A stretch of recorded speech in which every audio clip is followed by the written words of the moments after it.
web3.tv. You've got a PhD in encryption, got 6 Ironmans under your belt, and now a memecoin project. What's harder to survive, a blockchain bear market or an ultra triathlon? You discovered Bitcoin back in 2015. What was the rabbit hole moment that made you say, I'm investing in this asset? I read electronic cash peer-to-peer, I said, this is gonna be huge. I haven't met anybody that don't like cash. So we just created this website, politicalpump.com, in which, number one, there's a clock. So you know exactly what time the next presidential meme coin is gonna be launched. Okay, very interesting. I brought you a small gift. Yeah. Oh yeah, I look forward to that.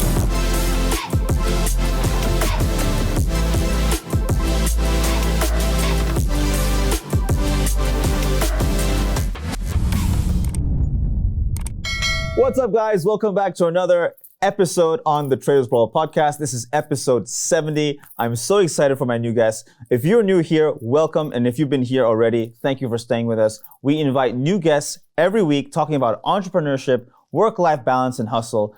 Today, we have a special guest with us, Jose Manuel Torres. Jose, how are you doing today?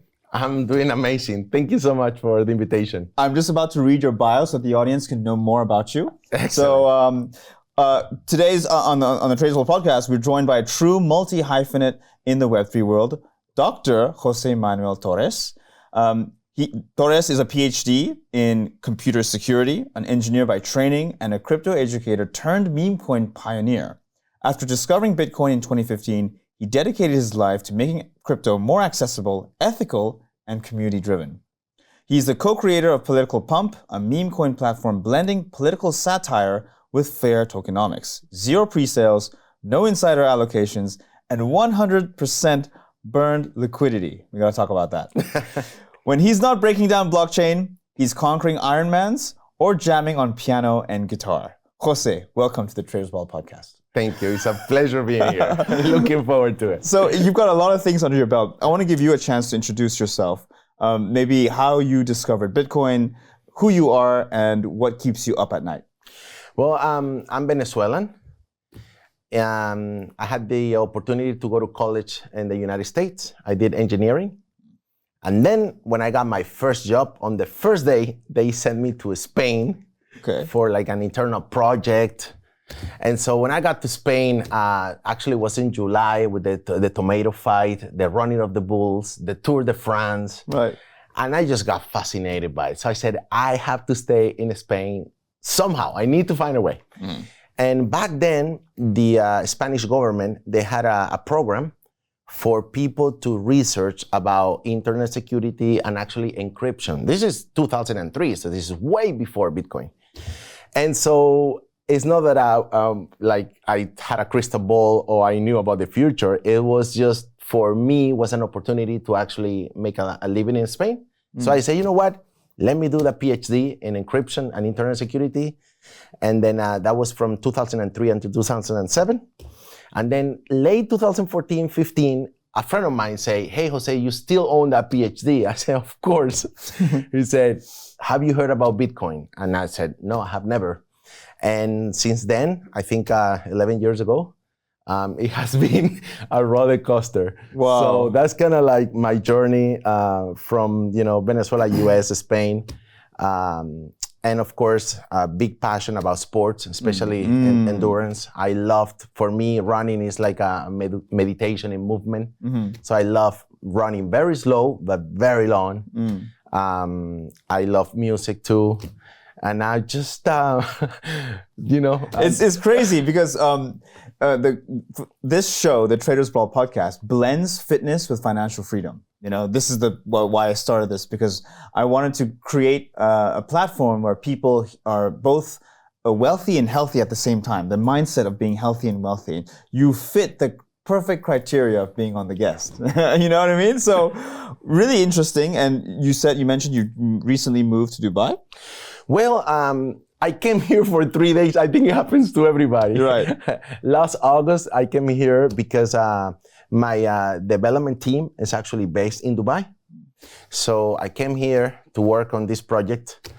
And it was 3 days, 3 weeks, 3 months, and I'm still and look, here. you're still here. So I guess we can say that I'm based in Dubai. You're based in Dubai. Wow, interesting. Let's begin because I want to get into your journey. I want to understand. You discovered Bitcoin back in 2015. What was the rabbit hole moment that made you say, "I'm investing in this asset"? See, if you take the chance, which a lot of people I don't think they have, but if you take the chance to read the Bitcoin white paper, I think it's in the first page. It says peer-to-peer electronic cash. And when I read that phrase, it really got my attention. I tell you why. Believe it or not, I know some people that don't like chocolate. I mean, how can you not like chocolate? But some people just don't. I mean, I know some people that they don't enjoy the ocean. They don't enjoy going to the beach. I don't understand, but some people just don't. So in life, you can like things or you can not like. But I haven't met anybody that don't like cash. Everybody. Some people even, they're afraid of a bank transfer. Oh, don't send me money. But cash, everybody loves cash. So when I read electronic cash peer-to-peer, I said, this is going to be huge. And I guess the rest is history. Exactly. And was it 2015 itself that you invested, or did it take some time before you put your first investment in Bitcoin? Listen, I landed in Dubai, and I got invited to a dinner. It was about 10 people, and there was this Japanese guy explaining Bitcoin to some people from the US. Japanese guy? Yeah. Not by the name of Satoshi Nakamoto. No. And so when he explained to us, it was the Bitcoin mining. Man, I saw that everybody was clueless because Bitcoin mining back then was not easy to understand. What is that? But because of my PhD, not with those words, but I knew what this guy was talking about. So when I saw everybody clueless, I talked to this guy. I say, can I explain to these gentlemen what I'm understanding, just to make sure that I'm getting it? And as soon as I explained to them on an easy way, the Japanese guy said, what are you doing next week? Can you come to Japan? And then from there, it was traveling to Japan, Indonesia, South Korea. And basically, I got obsessed about understanding Bitcoin really, really deep. That was the beginning where there were only 5 cryptocurrencies. I remember that was Ripple, Litecoin, Ethereum, Bitcoin, Dogecoin. Dogecoin? And that's it, yeah. Wait, Dogecoin was back in 2015? No, 15, later. But in the 15, I think was the beginning of Ethereum, if I'm not mistaken. Okay. But those first 2 years, there was only, 11 years back, but it was only like 5 or 6 cryptocurrencies. I'm going to ask you an interesting question moving on. That's a great introduction to how you discovered it. So you've got a PhD in encryption. You've got 6 Ironmans under your belt, and now a memecoin project. What's harder to survive, a blockchain bear market or an ultra triathlon? Oh man, but for sure, a bear market. Yeah, it's harder to survive? So ultra triathlon is easy. Yeah, because at the end of the day, an ultra race, it's gonna be 24 hours, it's gonna be maybe 1 week, all right? But it's gonna have an end. With a bear market, man, you just don't know. You just don't know when. By far. Okay. If you can survive, maybe this is a message for everybody who is watching the video. If you have survived cryptocurrency bear market, you guys can do a triathlon. Easy. Very interesting. Now let's get into political pump and meme coin culture. NFTs are sort of dead right now, but meme coins still are still here. We're still here, and we're still seeing lots of different, on Twitter, it's going crazy with many different, with Trump having launched his Trump meme coin. So political comp isn't just a meme coin platform, I'm guessing. There's culture in it, there's some satire. What made you think politics, blockchain, and memes all in one? Last year, when BlackRock announced that they were gonna go big in real world assets, it really got my attention. Because that's an avenue in the crypto space that is gonna be huge. But the reality is that even though people want robust digital assets like RWA, people still want that massive multiplier. People want 100,000%, 400,000%. Not even. Some people, they say, oh, 3x? I don't want to. We're getting to a point where meme coins have just elevated the game big time because of the multiplier. Now, the problem with meme coins is, unfortunately, there is a lot of scams. In many cases, liquidity is not locked, meaning the developer at any time can just remove the liquidity and the meme coins goes to zero. People buy just to dump. And also the circulating supply. For example, the official Donald Trump coin, when you look at it, it's 1 billion coins, and there's only, I think, 200 million circulating, and there's 800 million, God knows where. So when the whole supply is not there, when the liquidity is not locked, when you don't know when the dump is going to happen, it's a very risky environment. But the reality is just right there. Solana is one of the hottest blockchains right now. Why? Because people want meme coins. There is, last year in May, there was $7 billion traded every 24 hours in meme coins alone. Today is close to 18 billion dollars traded every 24 hours. So the trend is there. So, exactly 76 days ago, so this is very recent, my developers and we got this idea of, why don't we build just a website in which people don't have to go crazy to follow, 100 Twitter accounts, 1,000 Instagram accounts and TikTok, and you have to see which president of the world is going to launch now their meme coin. Because after Trump, there was Melania, and after Melania was the person from Argentina, Milei. Javier Milei. Exactly. So we're not going to get into details. Oh, man. No. That's another story. Exactly. That's another can of worms. We're not going to get in there. But that made us think that eventually presidents, for good reasons or not so good reasons, they were going to start launching meme coins. But you cannot, you're not a friend of all the presidents in the world. They're not going to call you to say, hey, guess what? Buy tomorrow at this time. It's not going to happen.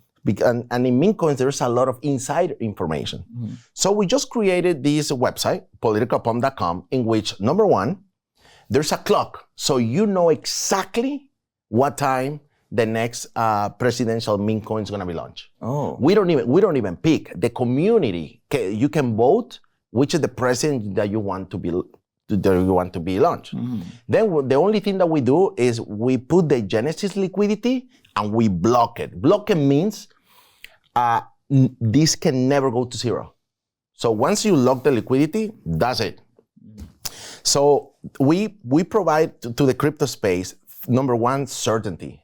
Because now you don't have to call anybody. You know that every 72 hours, 9 p.m. Dubai time, you go to the politicalpump.com and exactly 9 p.m., the contract is there, you can buy. So certainty. Second, 100% circulating supply. There's no team allocations. There's no, because you're my friend, let me give you some coins. No. 5,000, only 5,000 unique tokens, and they're all there for everybody. Actually, sometimes I get to buy very late. I get to buy at $42, $50, and people are like, oh my God, if one of the co-founders is buying late and I bought before, that's what people are loving about Political Pump, that is fair. Right. So it's a fair launch with certainty, liquidity is locked, and the most interesting thing is only 5,000 tokens. So in the meme world, meme coins usually have billion supply, even trillion, okay? Yes. Because in the meme culture, it's all about eating zeros. Oh my God, 9 zeros, 8 zeros, 3 zeros, and that's amazing, right? But for those meme coins to get to $1, you're talking about $1 trillion to get into one project, or maybe billions. It's not gonna happen. So then we also realized that in the crypto space, to be a successful project, you gotta be worth $1 billion.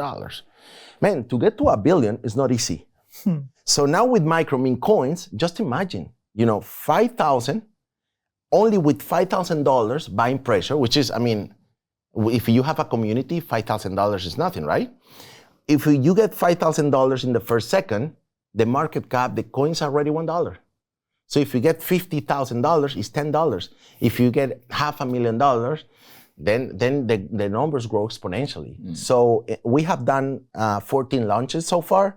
We have done Donald Trump, Bukele, Milei from Argentina, Claudia Sheinbaum from Mexico. We have done Vladimir Putin from Russia, Jinping from China, Modi from India. We have done Satoshi Nakamoto. So we have done 14 launches, and the patterns, the behavior, at the first second, they go from $3 to $160. Wow. And then they don't dump. They just go to 70. So people in political pump no longer pump and dump. People pump and hold. So basically those four things, pump and hold, liquidity locked, 5,000 supply, 100% circulating supply, and the certainty that you know exactly what time the contract's going to be released. We, in my opinion, the biggest achievement we have done in only 76 days is that people trust political pump. And achieving trust in today's world, especially in crypto, is something very difficult to achieve. So that's why I'm really proud, because it's not about the money. Of course, you know, everybody wants to make money, but it's not about that. It's about getting that hope of, oh my God, I know I can connect my wallet to political pump. I know it's fair. I know that there's no insider. I know I have a chance. Actually, in the first 5 minutes, the chances of you buying one of those collectibles are pretty high. When you go to other meme coins, the chances of you buying is very little. So I think those are the reasons behind the early success that we're having. Speaking about the lock-in period where it's blocked, you cannot sell. When does it become unlocked where you're allowed to sell your holdings? No, in the first second. When we launched the 5,000 tokens, as soon as you buy, I mean, you can sell. You can sell anytime? Anytime. Okay. So what's stopping There's no lock-in, there's nothing. There's no like. So what's stopping people from dumping? Like pump.fun, you know, people dump all the time. Well, because micro meme coins have this, a lot of people in political pump, it has the long-term vision of a collectible. I see. Because there's only 5,000. It's kind of like an NFT in a way that there's only 5,000 Donald Trump. There's only 5,000 Bukele. There's only 5,000 Jinping. Can you imagine if only one community from China or from India or from Russia go behind this coin? So some people, of course, they buy to flip. To flip. For sure. But a large percentage of the people in political pump, they actually buy to hold. I see. Okay. So that's, anyway, at least you empathize that people have the ability to sell anytime, which is your freedom. You have your freedom. Correct. But because there's only 5,000 tokens, it's worthwhile to keep it as long as you believe that there's going to be long-term value. The fact that it's exclusive, there's only 5,000 in the world, that should give it its value. Just like there's only 21 million Bitcoin in the world. Correct. Understood. And if you think about it, Bitcoin, I think there's 4 million Bitcoins that are already lost. There's still 2 million Bitcoins to be mined. So in reality, in circulation, there's not even 13 million Bitcoins. Circulation, there's probably 5 million Bitcoins or 6 million, and now the institutions are buying Bitcoin. So is the fact that there's not so many Bitcoins available anymore the reason why we're hitting 100,000 and plus. And don't forget the halving every 4 years. Correct. That's another aspect. So the scarcity factor. So yeah, I mean, another important data is in 76 days, we have managed to do $127 million on swap volume. Oh, that's actually pretty decent. And we have created a real market in the sense that there's about 10,000 users right now, and everybody comes with a different mindset. Some people are scalpers, some people are traders, some people are holders, some people are diamond hands. They want to hold it until the very end. So the reason that everybody comes with different mindsets is what is creating those beautiful prices and that volume that we're seeing. That's very interesting. You mentioned as well that when I read your bio and what you're building, you're burning 100% of liquidity. So is that right? No burning 100%. The liquidity is locked, meaning that it cannot go to zero. But we are burning tokens. You're burning tokens on a weekly basis. So right now we have burned close to, we're getting to 1% of all the tokens are burned. And why are you burning them? Well, because when you have in crypto, when you understand tokenomics, you have to create deflationary mechanisms. Yes. So, So the more you burn, the more there's no inflation, because that way there's limitations of how the scarcity factor, essentially. correct. Interesting. And the fact that there's no pre-sales, no insiders, how is this possible? Okay, I mean, pre-sales are amazing, but Yes. pre-sales have one problem. When you do a pre-sale, the only thing that you're doing is you're getting sell pressure into the project. Yes. And you have to make sure that you build for traders, because some people need to go and buy your project, your token. So in political pump, there's no pre-sales, so there's no selling pressure. So we got 10,000 people ready to buy. That's why you're seeing this beautiful graph in green going up, because we don't have sell pressure. And why did you decide to make it this way? No pre-sales, no insider. There could be great money that could be made when you have insider knowledge. Well, again, it comes back to fairness. We want something fair. We want to again, all the tokens these days. Everybody, you know what? We have normalized in crypto. We have normalized dumping. Yes, Like, we have. it went to zero. Okay, next. So, like, we normalize something that it shouldn't happen. So when you look at the 14 meme coins in political pump, and you have seen that none of them have tier 0, people are actually surprised, like, oh my God. So this is the reason why this is happening, is because of there's no pre-sale. Interesting. Okay, that's a very interesting concept. Turning our attention to the political memes that get listed there, that get created there. What's one political figure that you would never mint as a meme coin, and why? That's a good question. Ah, I would say the president of my country. really? Yeah, I wouldn't like to see him listed. Why is that? Because in my opinion, in the last 20 years, my country is not what it should be. So that's one person that I wouldn't like to see. Is the president of Venezuela very harsh on like financial freedom? Do they take away rights? What's the reason?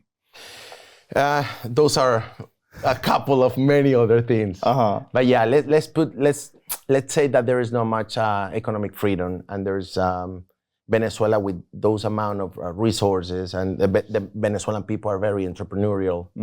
I personally would like to see a different country in the near future. So, would you say it's a rug pull country? Turning it into a crypto conversation. Well, yeah? I skip the answer. Fair enough. No comment. Okay, turning our attention back to transparency, ethics, and community, which is what you stand for. Political pump, you mentioned, is a safe entry into crypto. In a space full of rug pulls, what does safety actually mean to you, and how does it contribute to ethics and transparency? Especially when you're new into crypto. When you're new and you get hacked or you get rug pulled, the feeling is not good.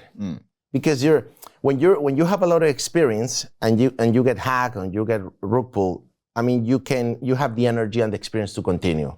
But with newbies, with people, remember that in the next 2 or 3 years, it's all about user onboarding into crypto. Right. We're gonna hit, I'm sure we're gonna hit 2 to 3 billion users in the near future. Right. So we need to as an enthusiast of this space, we need to make sure that we welcome users in a nice way. No rug pulling people, scamming people, and hacking people. So that's why I think that when you connect your wallet, when you get to political pump, first of all, you know that your wallet is safe. Second of all, you know that asset can go up and can go down, but it can never go to zero. Okay. So I see political pump as a good place for entry-level people, newbies, to say, let me try to discover meme coins. Let me try to discover crypto, because they have to download a wallet, they have to connect. There's some things that you have to do. And I think I call it a safe place in the way that you can allow yourself to get used to Web3, to get used to crypto before you go to the Wild Wild West. Interesting. Now, when it comes to getting into the adoption, which I think you're trying to achieve here. More people using your platform will get a better knowledge about what crypto is. But when it comes to the niche, how can anyone list anything there and create anything there, or is there a vetting process? How can a coin be listed there? In Political Pump? In Political Pump.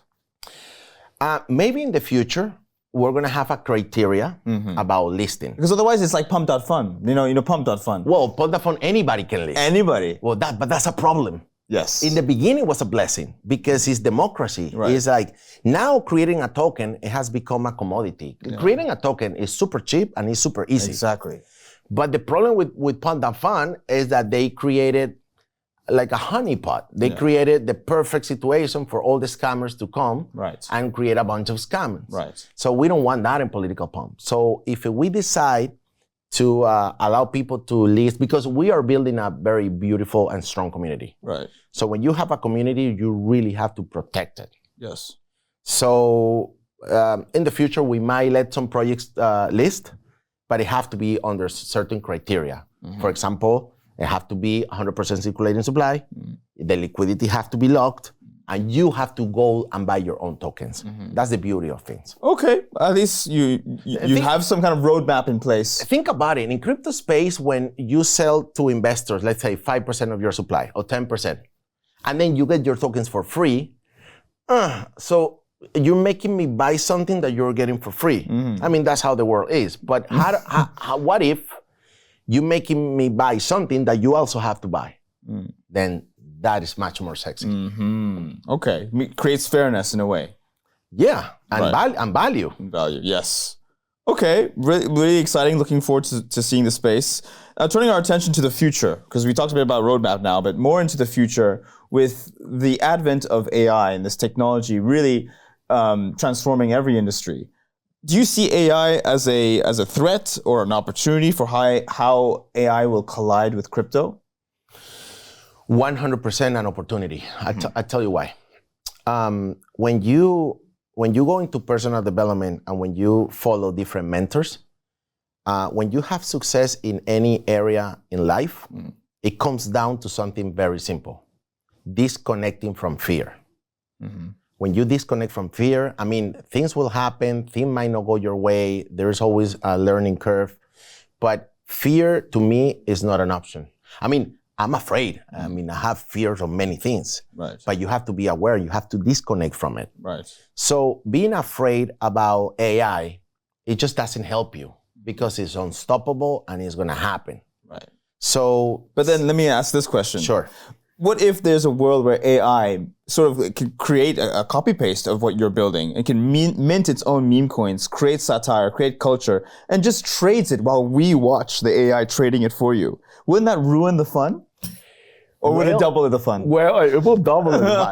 No, I tell you, in my opinion, they said that AI will, basically it's going to be impossible to compete with AI and AI. I tell you one thing that is going to be difficult for AI is just the community building, the human aspect. In fact, I'm starting to, in today's world, everybody's using AI, which is great. I think the future is write me an essay, but don't use AI. The future is going to be like trying to no use AI. Oh, really? No, I don't believe that. I don't believe that. Well, the Gen Z generation, we'll see. Ask the Gen Z. Exactly, for me, maybe, okay. Maybe that's my wish. Maybe that's your wish. No, but my point is, don't be afraid of AI. Just start using it. And then if AI builds companies better than us, then I'm sure there is going to be some other type of jobs or careers or things to do. Turning our attention to your personal life with regards to your instrument, your piano, and your 6 Ironmans, when do you find the time to launch Web3 revolutions like, Political Pump?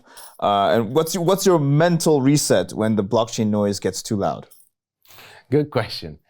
I think in life, balance is important in a way that when you do too much running, when you do too much music, when you do too much partying, you need that mental reset, no? No reset. Like you need to be mentally challenged. For I example, see. right now, I'm like, how can I get this message to the world? How can I do better launches? How can I, like my mind right now is all about how can I make political pump better, faster, with more fairness, like that mental stimulus that is very, you have no idea how happy I am right now. So there's times for me, for everybody, there's times to challenge from a mental point of view, but also is super necessary. For example, I love to go to kite surf here in Dubai, which is I think it's 14 kilometers. So again, decompression from work, I would say sport and music, because when you're running or when you're doing any type of a sport, your mind still with work, which is good for ideas, you know. But when you're playing the piano, for example, you really need to be right there because you have to think which is the next chord and the lyrics. So to me, music is a zen moment. It's a moment where I'm fully present. Sports is more like meditation and movement. Yes. And work, you gotta love what you do. You gotta love it. You gotta love what you do. Okay, very interesting. For those watching, and if they're interested to know more, where can they go on what's the website called? Politicalpump.com. Politicalpump.com. And then I encourage everybody to go to politicalpump.org, which is the manifesto. It's actually like the white paper. Exactly. Of it's your the platform. white paper of Political Pump. I see. Very interesting stuff. We'll leave it there. I think this is something that I will personally check out on my own time. I brought you a small gift. Yeah. Oh, yeah. I look forward to that. I appreciate that. But maybe, hopefully, this micro meme coin culture can get me an invite to Trump's dinner. You know what I mean? Because he's having dinners for those who are the top holders of his coin. Why not? Did you get an invitation? No. Okay. But no, really, it's been a pleasure to have this conversation. All the best with your platform. And keep us updated in your journey. 100%. And thank you so much for having me. Absolute pleasure. Thank you again. Thanks so much for watching. Hope you found this insightful. We will leave all the links in the description so you can check out his profile, Jose's profile, Political Pump. Stay tuned, watch the space, and I'll see you next time. Cheers.